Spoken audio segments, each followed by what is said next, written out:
Paz do Senhor, meus irmãos. Amém.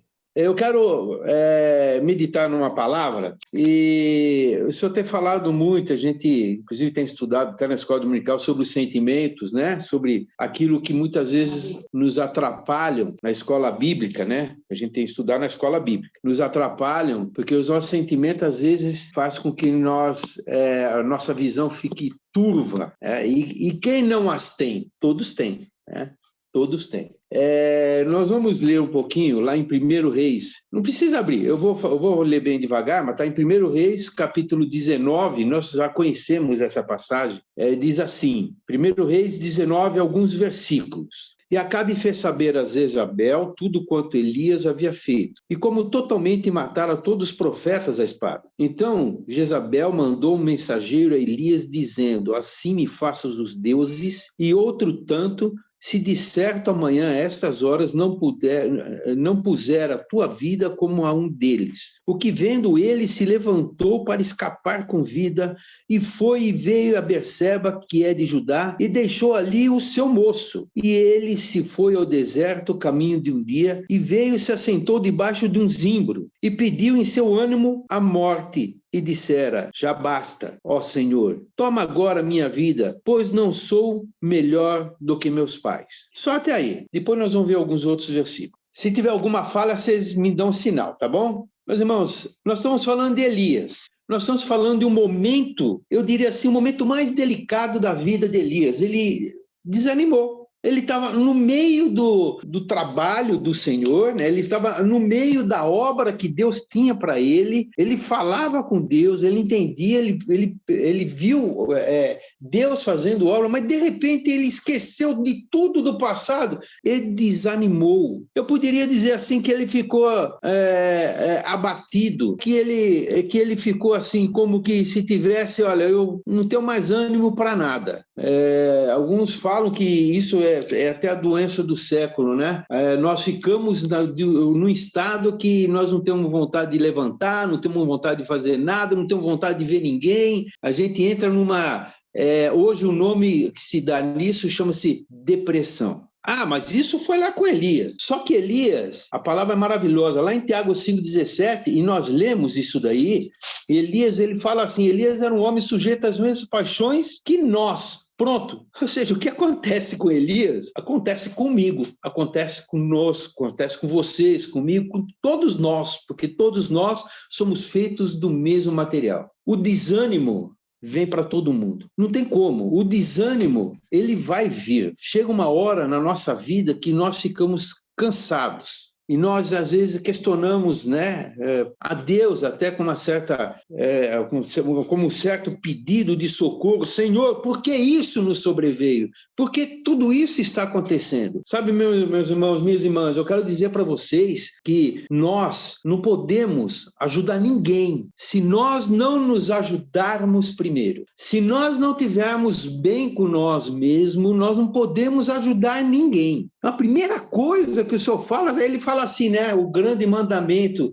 do Novo Testamento. Eu gosto de dizer isso, do Novo Testamento, né? Amar a Deus sobre todas as coisas, com todas as tuas forças, com toda a tua alma, e o teu próximo como a ti mesmo. Isso está interligado. Se você estiver bem, você ajuda o outro. Se você se amar, você ama o outro. Mas se você estiver mal, você não consegue ser bênção para ninguém. Nós não conseguimos ser bênção para ninguém. Elias terminou de ter uma grande vitória. Nós não buscamos vitória? Nós buscamos vitória. Nós chegamos diante de Deus, Senhor, me dá vitória. Ele vai dar vitória. Só que muitas vezes ele não dá. Sabe por quê? Porque toda vez que vem uma vitória, o inimigo vem se levantar para que nós, né, esqueçamos da vitória de Deus. Aconteceu isso com Elias. Elias juntou o povo inteiro, o povo de Israel. Não estamos falando de um povo pagão daquele tempo. Nós estamos falando de um povo que sabia e conhecia quem era Deus. O povo de Israel, ele estava em dúvida. Será que Baal é Deus? Será que Asaf é Deus? Né? Eles estavam meio perdidos. Foi quando Elias foi lá e falou, chama todo mundo. Agora chama os profetas. Foram 450 profetas de Baal e 400 profetas de Asaf. Asaf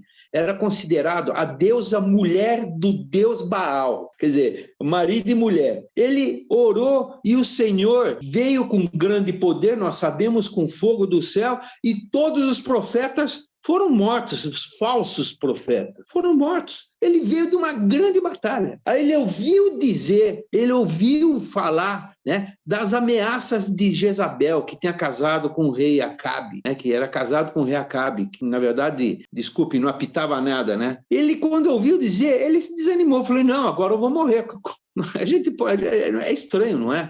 Mas ele viu o fogo do céu, ele viu tudo o que aconteceu, o povo glorificando a Deus, e ele mesmo não entendeu aquilo que Deus tinha, os planos da vida dele, e ele acabou desanimando, e ele esqueceu do passado. Nós vamos repartir isso daí, alguns versículos. Antes da gente começar a falar, eu quero deixar para vocês o seguinte, no versículo 13, ele fala assim, primeiro um tópico, eu pus em tópico, tá? O que vendo ele se levantou para escapar com vida e foi a Berseba de Judá e deixou ali seu moço. Ele deixou aquele que o servia. Esse moço era o que estava do lado dele. Ele deixou ali alguém que deveria e que poderia ajudar. E às vezes, meus irmãos, nós não queremos ajuda de ninguém. Às vezes, quando nós estamos numa situação de desânimo, e eu não estou falando, isso acontece com todos nós, homens, mulheres, isso é normal, parece que a gente quer ficar sozinho, não quer conselho de ninguém, a gente quer ficar totalmente, tipo, na cama enrolado,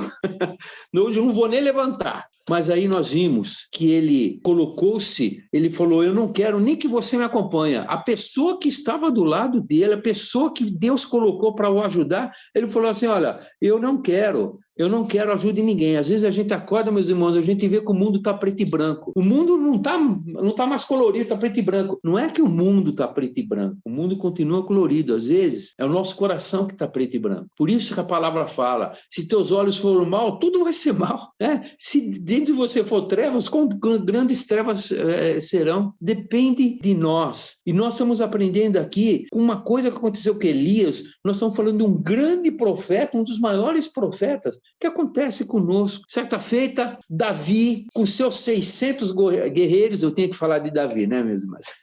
Davi, com seus 600 guerreiros, estava andando sobre Israel, passeando não, guerreando. Porque qual era a principal função de Davi? Ele tinha problema interno, ele tinha problema no país dele, com uma pessoa chamada Saul. Mas ele não deixava aquilo que Deus tinha na vida dele atrapalhar a obra que Deus estava fazendo através dele. Sabe o que ele fazia com 600 homens, né, de guerra? Ele saía para lutar contra os inimigos que entravam dentro de Israel para atacar Israel. Então ele defendia as propriedades, né, daqueles agricultores, daqueles pastores. Ele que defendia, ele ia lá, guerreava para que ninguém roubasse aquilo que Israel estava plantando, né, ou mesmo colhendo. E uma vez ele estava andando e ele conheceu uma pessoa muito rica chamado Nabal. Nabal, diz a palavra lá em 1 Samuel 25, que ele era uma pessoa rica e de posses. Esse Nabal, ele tinha muitos empregados com ele e ele tinha condições de fazer muitas coisas. Diz assim, olha, versículo 1 Samuel 25, 3, e o nome deste homem era Nabal, e o nome da sua mulher, Abigail. Você sabe como Abigail é tratada? Eu já vou falando para você. Abigail era uma mulher bela e corajosa. E depois tem mais um adjetivo que eu vou colocar para vocês. E era mulher de bom entendimento e formosa. Porém, o homem era duro e maligno nas obras. E esse era da casa de Caleb. Nabal era maligno, meus irmãos. Era casado com uma pessoa difícil de se tratar. Mas é aquilo que eu falo, né? Aquilo que nós colocamos no nosso coração, ninguém pode tirar, só se nós abandonarmos. Se você tem a intenção sempre de fazer o bem, pode ter uma pessoa ruim do teu lado, ou ela se contamina ou Deus tira. E Davi falou assim para Nabal, Nabal, traz algumas coisas para a gente comer, nossos homens, para que a gente está com fome, está andando por essas terras, está defendendo, não está deixando os inimigos entrar para tomar, né? Vem aqui dentro, você sabe, mas eu vou dizer. Aí Nabal falou assim, Nabal respondeu, quem é Davi? Quem é o filho de Jessé? Servos de hoje há de muito longe, e outros fogem diante de mim. Quer dizer, ele fez pouco caso de Davi e não deu um pão sequer, não quis nem saber. Davi se enfureceu, falou, pera um pouquinho, eu estou aqui diante de Deus, né, protegendo, e Nabal faz isso? Ele pegou 400 soldados, falou, agora nós vamos lá, nós vamos matar todo mundo, vamos arrasar com aquele negócio, e foram. Quando eles estavam indo, foram avisar, e esses avisos que nós recebemos, que eu recebo, que você recebe, meu irmão, minha irmã, creia que é Deus, é o Espírito Santo cuidando e falando, porque ele sabe de tudo. Alguém, não se sabe por que, foi avisar quem? Abigail. Ó, Abigail, tá vindo Davi aí com o exército, ele vai arrasar tudo, porque teu marido fez isso, isso e isso. Ela pegou, saiu correndo, pegou um monte de, né, comida, víveres, né, cereais, e foi em contra Davi. E chegou diante de Davi, começou a falar assim, me desculpe, eu não estava sabendo de nada, eu estou contextualizando, tá? Eu não estou sabendo de nada, eu devia estar lá junto com o meu marido, aconteceu isso, mas está aqui, por favor, não vai lá, não destrói. Davi ficou impressionado, diz assim a palavra, e lançou-se a seus pés e disse, meu Senhor, seja minha a transgressão, deixa, pois, falar a tua serva aos teus ouvidos e ouve as palavras da tua serva. Olha como ela era, né, até humilde diante, né, de tudo que aconteceu, e ela não tinha culpa de nada. Davi ficou impressionado, essa mulher tinha tudo para ser uma pessoa, desculpe, desanimada, ela tinha tudo, esta mulher, ela tinha tudo para entrar em depressão, falando, caramba, meu marido só dá, né, assim, né, o famoso o Shrek, um Shrek da vida, eu estou casado com uma pessoa dura, difícil, maligna, diz a palavra, e eu tenho que resolver tudo. Mas não, meu irmão, minha irmã, ela era uma pessoa corajosa, ela foi diante do problema que o marido dela fez e resolveu toda a situação. Ela tinha todo motivo para ser uma pessoa amargurada, mas ela não era. Ela se levantou, ela foi, resolveu o problema, voltou. Quando voltou, o marido dela estava dando uma festa, estava embriagado. Olha a sabedoria. Falou, não adianta eu falar com meu marido agora, eu vou falar amanhã. No dia seguinte, ela falou com o marido que ela já, diz a palavra que ele já não estava mais embriagado, e falou, olha, eu fiz isso, isso e isso. Sabe o que aconteceu depois? Ela simplesmente deixou Deus fazer. Diz a palavra que depois de 10 dias, ele simplesmente, deve ter dado um infarto nele, ele morreu. Quando ele morreu, o rei Davi, o rei ungido por Deus, o grande rei, conhecendo quem era Abigail, porque Abigail foi falar com ele. Lógico que Abigail chamou a atenção dele, pela postura dela. É lógico que Davi olhou para Abigail e falou, essa mulher, ela é diferente, ela é uma apaziguadora. Quem não gostaria de ter uma mulher assim? Ou mesmo, né, as mulheres, quem não gostaria de ter um marido apaziguador, que não tinha culpa de nada, apaziguador ou apaziguadora. Davi foi lá e pediu ela em casamento. Resumo da história, nós podemos mudar o nosso futuro. E se a gente não tem força, tem alguém que tem força. Esse alguém é Jesus. Hoje nós podemos dizer, ali,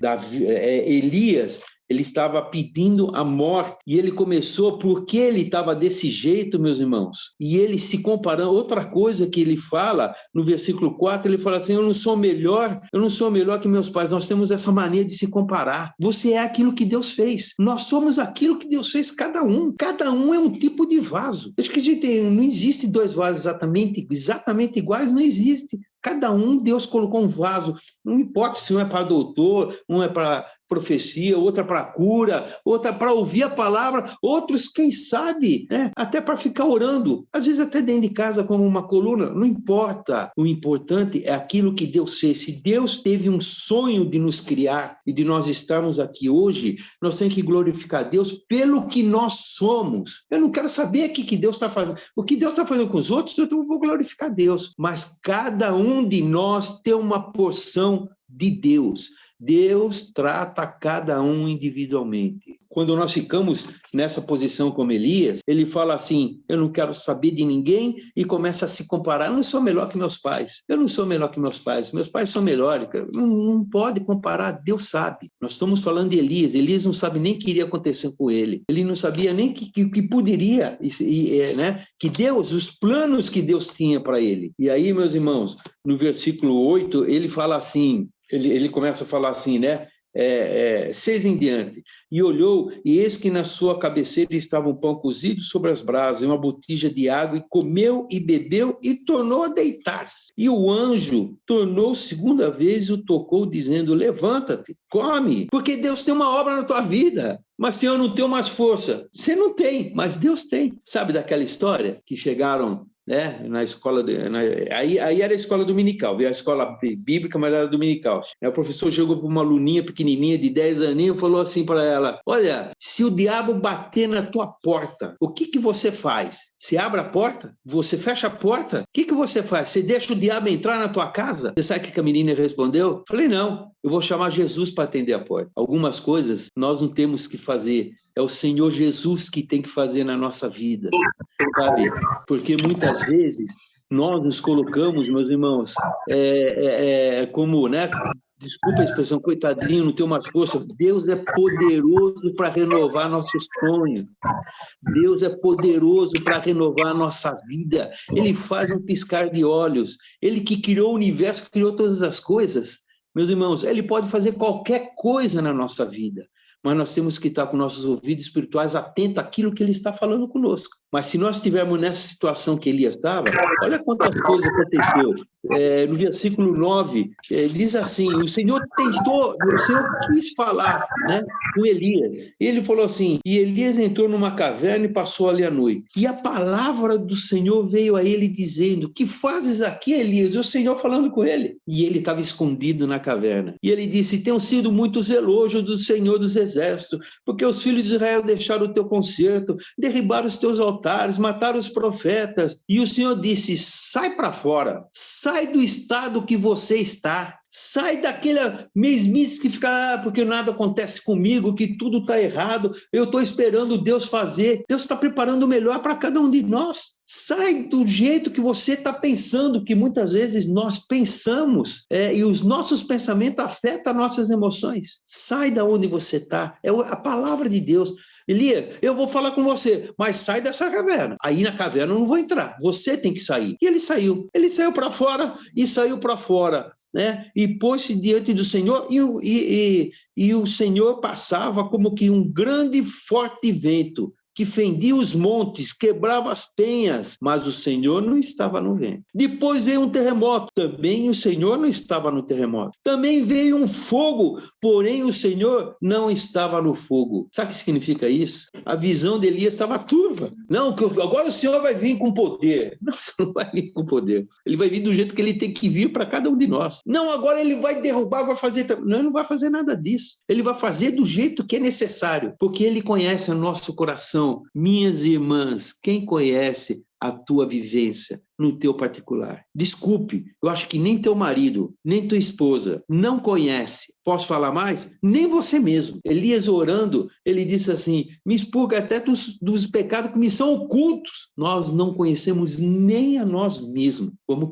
querer conhecer ao lado? Aí foi quando o Senhor veio com uma voz mansa e suave, sabe? Depois que o Senhor começou a falar com Elias, Elias parou, deixou as coisas acontecer e deixou Deus falar do jeito que ele queria. Eu costumo dizer, né? Com Elias, o Senhor falou com uma voz mansa. Diz a palavra voz mansa. Por que não falou lá em cima? Elias, que fazes aqui? Por que o Senhor não falou assim? O Senhor falou com voz mansa. Que fazes aqui? Ele, por que o Senhor não falou ali? Porque quando o Senhor vem com palavras mansa, ele atinge o nosso coração, ele atinge lá dentro, ele atinge o momento em que nós mais precisamos. Uma palavra que o Senhor fala é a palavra certa para curar as nossas feridas. E o Senhor falou com voz mansa e suave: Elias, que fazes aqui? De novo, se lembra quando o Senhor foi no jardim do Éden? Adão, cadê você? Eu me escondi, eu estou com medo, eu me escondi. Você se escondeu? Por que você se escondeu? Você acha que Deus não sabia? Deus sabia. Mas o Senhor quer que nós falamos. Às vezes quando nós estamos desanimados, quando nós estamos, né, entristecidos, porque às vezes a gente acorda entristecido, nós temos que ter força suficiente. Eu vou mudar a situação na minha vida, ninguém tem culpa disso, isso acontece conosco, acontece mesmo. Só para vocês terem uma ideia, Davi também desanimou. Jó também desanimou. Jó pediu, né, que minha mãe não pudesse nem ter um filho. Ele desanimou. Moisés desanimou. Jeremias, você vê lá em Lamentações de Jeremias, ele também desanimou. Jonas desanimou totalmente. Foi lá no fundo, no porão do barco. E nós não sabemos o tamanho do amor de Deus, porque nós podemos conhecer as tempestades. Uma tempestade de Jó foi para correção. Muitas vezes o Senhor permite certas situações para nos corrigir, para nós sermos mais maduros, para nós crescermos. E quando o Senhor falou com ele, aí ele disse assim: tá bom, eu vou te contar um segredo, Elias. Você não sabe, mas eu vou te contar. Ninguém sabe, só você vai saber. Sabe qual é o segredo, Elias? Eu fiz ficar em Israel 7.000, todos os joelhos que não dobraram a Baal e toda a boca que não beijou. Sabe o que aconteceu, meus irmãos? Depois disso, eu tenho certeza que Elias lembrou da vitória que ele teve. Sabe a vitória que ele teve?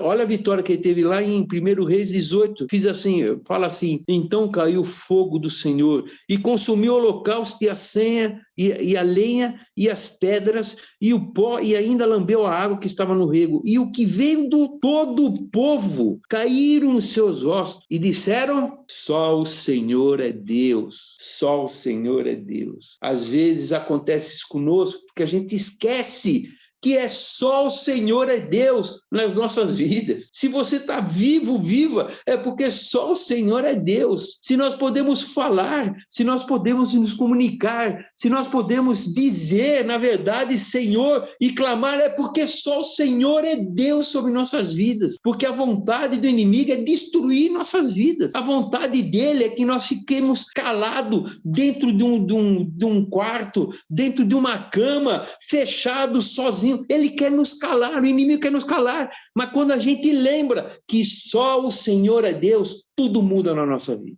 tudo muda na minha vida, na sua vida, sabe? Lá em Filipenses, o Paulo fala assim para nós, no capítulo 1, ele fala assim para nós, meus irmãos, no versículo 21, ele nos orienta e ele fala assim: porque para mim o viver é Cristo, o morrer é ganho. Meus irmãos, o viver a Cristo significa, porque para mim só o Senhor, não é mais um, é o Senhor, não, é só a nossa casa, não é o principal da nossa vida. Desculpe, nossos patrimônios não é o principal da nossa vida. Nós temos que ter em primeiro lugar o nosso Deus. Em primeiro lugar o Senhor, porque só o Senhor é Deus. E depois que o Senhor falou isso para Elias, Elias tem 7.000 e você é um deles, Elias. Você é um deles. Você sabe o que aconteceu depois? Eu não vou ler, mas em 1 Reis 19, aí depois que veio a voz mansa, ele falou: desce, unge um rei. E aí ele encontrou Eliseu, discipulou e ungiu aquele que iria sucedê-lo. Olha a trajetória de Elias depois que ele escutou e saiu daquele estado que ele estava. Ele ungiu o rei, ele viu que 7.000 estavam com ele não estava sozinho, ele discipulou e ungiu aquele que iria sucedê-lo, e ele foi levado aos céus numa carruagem de fogo por Deus. O homem que desanimou foi levado vivo diante de Deus. E para terminar, não acabou aí a vida, não acabou ainda. Lucas 9, 28. Olha como Deus é poderoso, meus irmãos, como Deus é poderoso. E aconteceu que, quase depois dessas palavras, tomou consigo Pedro, João e Tiago, e subiu ao monte para orar. Estando ele orando, transfigurou-se sua aparência no seu rosto, e seu vestido ficou branco e muito resplandecente. E eis que estavam falando com ele 2 varões. Quem? Moisés e Elias. Meus irmãos, até depois que nós saímos daqui, Deus tem plano para mim e para você. Não vamos deixar o inimigo calar as nossas bocas. Vamos marchar, porque nós temos conosco o Senhor, porque é só Ele que é o nosso Deus, só Ele que nos guarda. Por isso que Paulo fala: eu posso contar muita coisa, mas eu quero dizer para vocês que eu fui arrebatado até o terceiro céus. Até o terceiro céus. Meus irmãos, eu quero dizer para você, minhas irmãs, meus irmãos, é normal ficar desanimado? A gente fica. É normal a gente amanhecer meio cansado. É normal. Não é normal nós ficarmos parados. Não é normal nós ficarmos, meus irmãos, sem fazer nada.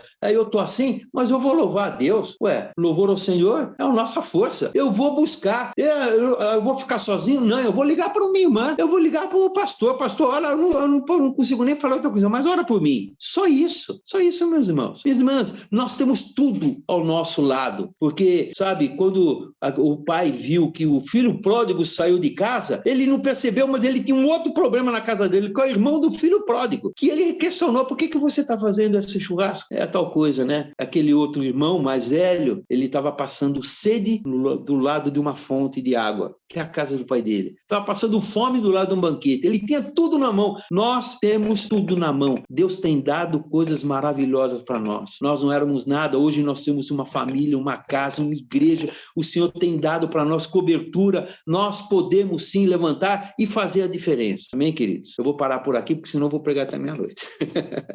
Meus irmãos, que Deus possa abençoar vocês e que nós possamos aprender como Elias aprendeu, né? Elias, que foi transladado, arrebatado aos céus e depois apareceu junto com o Senhor Jesus. Amém, queridas? Deus abençoe, que o Senhor possa guardar essa palavra e cada um de nós possamos guardá-la em nosso coração.